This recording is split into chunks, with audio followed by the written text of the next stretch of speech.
How hungry are we for God? നമ്മൾ ദൈവത്തെക്കുറിച്ച് വലിയൊരു ദാഹമുള്ളവരല്ലേ? Enoch walked with God. ഹാനോക്ക് ദൈവത്തോട് കൂടെ നടന്നു. He was commended as one who pleased God. അവന് ദൈവത്തെ പ്രസാദിപ്പിച്ചു എന്ന് അവനെ കുറിച്ച് പറയുന്നു. We can never understand the gospel in its entirety without this desire to fall in love with God, to be hungry for God, to be thirsty for God. ദൈവത്തോടുള്ള ഈ ഒരു വലിയ ദാഹമില്ലാതെ, ദൈവത്തോടുള്ള ഈ ബന്ധത്തിൽ ആഴമായ പങ്കാളിത്തം നമ്മൾ അനുഭവിക്കാതെ എങ്ങനെ ദൈവത്തെ പ്രസാദിപ്പിക്കുന്നു എന്ന് നമുക്ക് മനസ്സിലാക്കുവാൻ സാധിക്കുകയില്ല. And that's the first step to live by God, live by the gospel. സുവിശേഷത്തിൽ ജീവിക്കുക എന്ന് പറയുന്നതിന്റെ ആദ്യ പടി അതാണ്. The second is how we live up to other people. നമ്മൾ മറ്റുള്ളവരുമായ ബന്ധത്തിൽ എങ്ങനെ ജീവിക്കുന്നു എന്നുള്ളതാണ് രണ്ടാമത്തെ പടി. Living the gospel in terms of other means we are called to substantially involve in the life of people. മറ്റുള്ളവർക്ക് വേണ്ടി സുവിശേഷത്തിൽ ജീവിക്കുക എന്ന് പറഞ്ഞാൽ മറ്റുള്ളവരുടെ കാര്യങ്ങളിൽ, ആവശ്യങ്ങളിൽ പങ്കാളികളാകുക എന്നാണ് അതിന്റെ അർത്ഥം. In Romans 15 verses 1 to 3 this is what we read. റോമാലേഖനം 15-ാം അധ്യായം 1 മുതൽ 3 വരെയുള്ള വാക്യങ്ങളിൽ ഇപ്രകാരം പറയുന്നു: We who are strong ought to bear with the failings of the weak and not to please ourselves. Each of us should please his neighbor for his good, to build him up, for even Christ did not please himself. എന്നാൽ ശക്തരായ നാം അശക്തരുടെ ബലഹീനതകളെ ചുമക്കുകയും നമ്മിൽ തന്നെ പ്രസാദിക്കാതിരിക്കുകയും വേണം. നമ്മിൽ ഓരോരുത്തൻ കൂട്ടുകാരനെ നന്മയ്ക്കായിട്ട് ആത്മീയ വർധനവിന് വേണ്ടി പ്രസാദിപ്പിക്കണം. To live the gospel means to please our neighbors. നമ്മൾ സുവിശേഷത്തിൽ ജീവിക്കുക എന്ന് പറഞ്ഞാൽ അയൽവക്കക്കാരനുമായുള്ള ബന്ധത്തിൽ അവരുടെ ആവശ്യങ്ങളിൽ പങ്കാളിയാകുക, അവർക്ക് വേണ്ടി ജീവിക്കുക. What is that supposed to mean? അതിന്റെ അർത്ഥം എന്താ? We seek their welfare. അവരുടെ മേന്മ എന്താണ്, അവരുടെ വളർച്ചയ്ക്ക് ആവശ്യം എന്താണ്? We wish them all the best.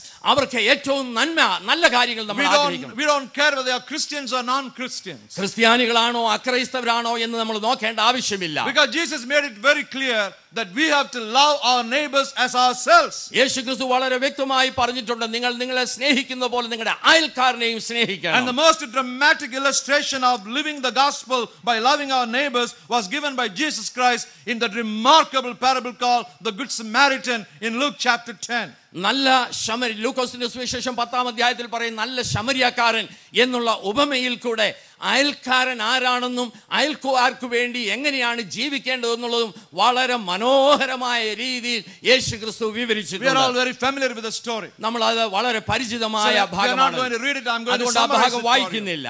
There was a lawyer who stood up and asked Jesus, Master, what shall I do to go to heaven? ദൈവരാജ്യം അവകാശമാക്കുവാൻ ഞാൻ എന്ത് ചെയ്യണമെന്നൊരു ന്യായശാസ്ത്രി ചോദിച്ചു. Jesus said, well, you are an expert in the law. What does the Bible say? നിയമമൊക്കെ നീ പഠിച്ചിട്ടുള്ളതാണല്ലോ, വചനമൊക്കെ നിനക്ക് അറിയാമല്ലോ, തിരുവചനം എന്താണ് അതിനെ കുറിച്ച് പറയുന്നത് അവനോട് യേശു ചോദിച്ചു. The lawyer said, love God with all your heart, with all your soul, with all your mind and spirit. അപ്പോൾ ന്യായശാസ്ത്രി പറഞ്ഞു, ദൈവമായ കർത്താവിനെ പൂർണ്ണ ഹൃദയത്തോടും പൂർണ്ണ ആത്മാവോടും കൂടെ സേവിക്കണം. And love your neighbor as yourself. നിന്റെ കൂട്ടുകാരനെ നിന്നെ പോലെ തന്നെ സ്നേഹിക്കണം. And Jesus told him, യേശുക്രിസ്തു അവനോട് പറഞ്ഞു, you have answered correctly. നീ പറഞ്ഞത് വളരെ ശരിയാണ്. Do this and you will live. നീ അങ്ങനെ തന്നെ ചെയ്യുക, എന്നാൽ നീ You ജീവിക്കും. have answered correctly. നീ ഉത്തരം ശരിയായി തന്നെ പറഞ്ഞു. Do this and you will live. എന്നാൽ നീ അതുപോലെ തന്നെ ചെയ്താൽ നീ ജീവിക്കും. In other words, Jesus is saying to him, വേറൊരു രീതിയിൽ പറഞ്ഞാൽ യേശു അവനോട് പറയുന്നത്, Mr. Lawyer, ന്യായശാസ്ത്രി, it is not enough for you to be able to give the correct answer. It is important for you to live the right answer. നീ ശരിയായ ഉത്തരം തന്നതുകൊണ്ട് മാത്രമായില്ല, എന്നാൽ നീ തന്ന ഉത്തരത്തിൽ നീ ജീവിക്കുന്ന അനുഭവം നിനക്കുണ്ടാകണം. It is not enough to say, I believe the gospel, I believe the gospel. ഞാൻ സുവിശേഷത്തിൽ വിശ്വസിക്കുന്നു എന്ന് മാത്രം പറഞ്ഞതുകൊണ്ടായില്ല. You should be able to say, I live the gospel, I live the gospel. ഞാൻ ഈ സുവിശേഷത്തിൽ ജീവിക്കുന്നു എന്ന് പറയാനിടയാകണം. When we really show our Christian love to our neighbors, you will never know what the results will be. നമ്മുടെ അയൽവക്കക്കാരനെ ഈ സുവിശേഷത്തിൽ ജീവിക്കുന്ന അനുഭവത്തിൽ സഹായിക്കുമ്പോൾ എന്താണ് അതിന്റെ അനന്തര ഫലം എന്നുള്ളത് നമ്മൾ മനസ്സിലാക്കിയിരിക്കണം. I am part of the United Methodist Church. United Methodist ചർച്ചിന്റെ ഒരു ഭാഗമാണ് ഞാൻ. In the state of California, there is a Cambodian United Methodist Church. കാലിഫോർണിയയിലെ കംബോഡിയക്കാരുടെ ഒരു മെത്തഡിസ്റ്റ് പള്ളിയുണ്ട്. 100% the members of the church are all from immigrants from Cambodia. കംബോഡിയയിൽ നിന്ന് വന്നിട്ടുള്ള ആൾക്കാർ മാത്രമാണ് ഈ പള്ളിയിലെ അംഗങ്ങൾ. There is a great story behind how this church came into existence. ഈ പള്ളി എങ്ങനെയാണ് സ്ഥാപിതമായതെന്നുള്ളതിന്റെ പിറകിൽ ഒരു വലിയ കഥയുണ്ട്. About 30 years ago, 30 വർഷങ്ങൾക്ക് മുൻപ് in one neighborhood called Long Beach in California, കാലിഫോർണിയയിലുള്ള അടുത്ത സ്ഥലത്ത് a middle-aged Cambodian couple moved into a new apartment. അവിടെ നിന്ന് രണ്ട് ചെറുപ്പക്കാരായിട്ടുള്ള ആൾക്കാര് ഒരു സ്ഥലത്തേക്ക് താമസിക്കാനായിട്ട് വന്നു. A Christian lady noticed them. അതിനടുത്ത് താമസിച്ചിരുന്ന ഒരു ക്രിസ്തീയ വനിത ഉണ്ടായിരുന്നു. അവരത് ശ്രദ്ധിച്ചു. And she said to herself, they are newcomers here, I must go and help them. പുതുതായി നമ്മുടെ അടുത്ത് താമസിക്കാൻ വന്നതാണല്ലോ, അതുകൊണ്ട് അവർക്ക് വല്ല ആവശ്യവും കാണും എന്ന് വിചാരിച്ച് അവരെ സഹായിപ്പാനായിട്ട് ഈ സ്ത്രീ തുനിഞ്ഞു. So she took some apples and oranges and bananas and went and knocked at the door. അതുകൊണ്ട് കുറച്ച് പഴവർഗ്ഗങ്ങളൊക്കെ എടുത്തുകൊണ്ട് ഇവരുടെ ഈ വാതിക്കൽ ചെന്ന് മുട്ടി. Very slowly the other people opened the door. അവര് സാവധാനം അവരുടെ കതക് തുറന്നു. They didn't speak English very well. അവർക്ക് ഇംഗ്ലീഷ് വലിയ വശമില്ലായിരുന്നു. And this woman, I call her Grace. അവരുടെ ഇവിടെ ഈ പഴവർഗ്ഗങ്ങളുമായി ചെന്ന ആളുടെ പേര് ഗ്രേസ് എന്നായിരുന്നു. She said, I noticed that you are moved into our apartment, our area for the first time. അവർ പറഞ്ഞു, ഞങ്ങളുടെ സ്ഥലത്തേക്ക് പുതുതായിട്ട് നിങ്ങൾ താമസിക്കാൻ വന്നു എന്നുള്ളത് ഞാൻ ശ്രദ്ധിച്ചു. I want to welcome you. നിങ്ങളെ സ്വാഗതം ചെയ്യുവാൻ ഞാൻ ആഗ്രഹിക്കുന്നു. Here are some fruits for you. Take. നിങ്ങൾക്ക് കുറെ പഴങ്ങൾ ഞാൻ കൊണ്ടുവന്നിട്ടുണ്ട്, ദയവായി സ്വീകരിച്ചാലും. But the Cambodians were a little suspicious. എന്നാൽ ഈ കംബോഡിയക്കാരായുള്ള ആൾക്കാർക്ക് ഇത് അത്ര വിശ്വസിക്കാൻ സാധിച്ചില്ല. സംശയത്തോടെ അവർ നോക്കി. They said, no, it's all right.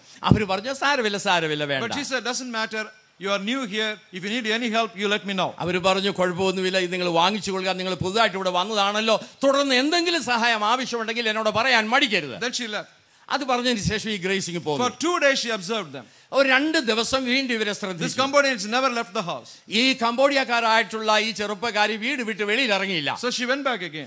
ഇവർ വീണ്ടും ആ വീട്ടിൽ ചെന്നു, Knocked at the door. ആ വാതിക്കൽ ചെന്ന് മുട്ടി. Said, you have been sitting here all the time. Don't you need to go and buy some grocery for you? ഈ ഗ്രേസി ചോദിച്ചു, നിങ്ങൾ ഈ 2 ദിവസമായിട്ട് മുറിക്കാതെ തന്നെ ഇരുന്ന് എന്നാ ചെയ്യുന്നത്? നിങ്ങൾക്ക് വെളിയിൽ ഇറങ്ങി വല്ലതുമൊക്കെ വാങ്ങിക്കണ്ടേ? To make the story very short here, ഞാൻ ചുരുക്കമായിട്ട് പറയട്ടെ, every other day she would go and help them and take them out, help them to go grocery, go to the post office, did everything she can. അന്ന് മുതൽ ഈ സ്ത്രീ ഓരോ ദിവസവും അവിടെ ചെന്നിട്ട് ഇവരെ വെളിയിൽ കൊണ്ടുപോയി അവർക്ക് ആവശ്യമുള്ള സാധനങ്ങളൊക്കെ വാങ്ങിപ്പാൻ അവരെ സഹായിച്ചു.